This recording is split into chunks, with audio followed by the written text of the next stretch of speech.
যুবকের একেবারে ধ্বংস হয়ে যাচ্ছে। যে সুন্দর সুন্দর নারীরা জিনায় লিপ্ত হচ্ছে আবাসিক হোটেলগুলোতে যাওয়ার পর, যুবকেরা দেখে মাথা নষ্ট হয়ে যাচ্ছে। তাদের ঘরে স্ত্রী রেখে আবাসিক হোটেলে যাচ্ছে। একজন যুবক দেখি সাংবাদিকদেরকে বলছে, জীবনে প্রথম এসে কট খেয়ে গেলাম, এর আগে কোনোদিন আসি নাই, আজকেই আসলাম। তার মানে আল্লাহর ওলি, কোনোদিন যায় নাই। হয়তো আপনারা দেখেছেন কিনা জানি না, অনেকে দেখে থাকবেন যারা বিশেষ করে যুবক, যারা খবর দেখেন, যাদের হাতে টাচফোন আছে, আপনারা দেখেছেন, বলতেছে আজকেই প্রথম আসছি, আসার পরে আটকে গেলাম, কট খেয়ে গেছি। মানে আল্লাহর ওলি কোনোদিন যায় নাই আবাসিক হোটেলে, মদ খাওয়ার জন্য কোনোদিনই যায় না, ওই দিন গেছে। অথচ মেয়েদের মতো মুখটা ঢেকে রেখেছে লজ্জায়। যুবকের একেবারে শেষ হয়ে যাচ্ছে এই মদের নেশায়, নারীর নেশায়, যুবক একেবারে শেষ হয়ে যাচ্ছে। এজন্য দায়ী হচ্ছে উপর মহলের যারা, তারা, এটা আমি মনে করি। কারণ হলো, যখন এই বাংলাদেশে কোরআনের আইন চালু হয়ে যাবে, বাংলাদেশে কোরআনের আইন চালু হওয়ার সঙ্গে সঙ্গে মদ খাওয়ার পরে তাকে শাস্তি দেওয়া হবে। যে পার্লামেন্টের সামনে যখন একটা জিনাকারীকে এরকম শাস্তি দেওয়া হবে, আপনারা বলেন তো পরের দিনকে আর জিনাখোর খুঁজে পাওয়া যাবে? জিনাখোর পাওয়া যাবে না। অথচ এ শাস্তি তো দেওয়া হয় না, এ শাস্তি দেওয়া হয় না, বরং 50 টাকার বিনিময়ে জিনা করার সুযোগ দেওয়া হয়।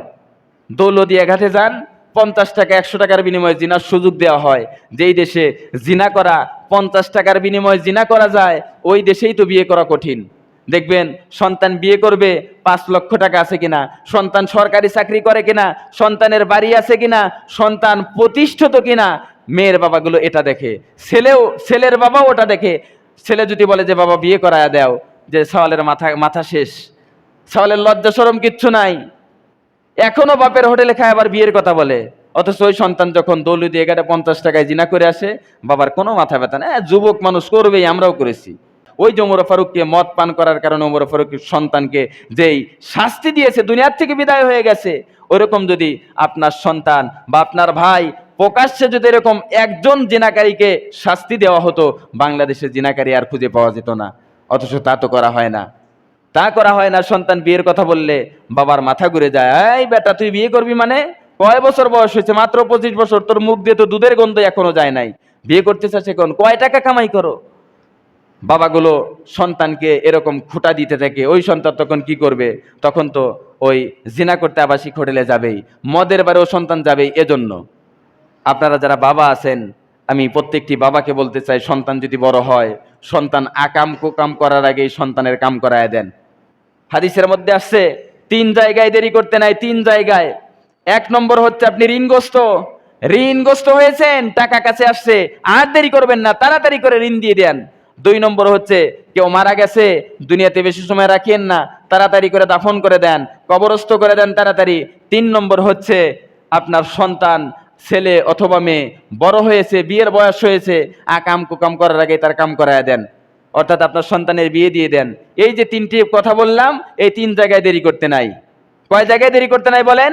3 জায়গায় দেরি করতে নাই। ঋণ হলে দেরি করতে নাই, হাতে টাকা আসার সঙ্গে সঙ্গে দিয়ে দেওয়া। কেউ মারা গেলে তাকে দুনিয়াতে বেশি সময় রাখতে নাই, তাড়াতাড়ি দাফন করে দেয়া। 3 নম্বর, সন্তান সন্ততির বয়স যদি হয়ে যায়, তাড়াতাড়ি বিয়ে করায় দেওয়া। তা না হলে আপনার সন্তান যত গুনাহ করবে, আপনার আমল নামায় ওই গুনাহগুলো যাবে।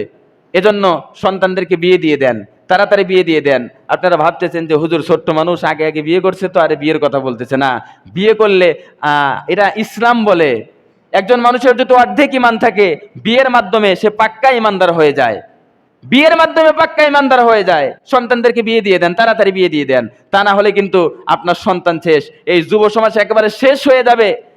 কারণ আপনি যদি খবর দেখে থাকেন তাহলে বুঝতে পারবেন, 100-র অধিক নারী পুরুষ বলা যাবে না, যুবক যুবতী বলা যায়।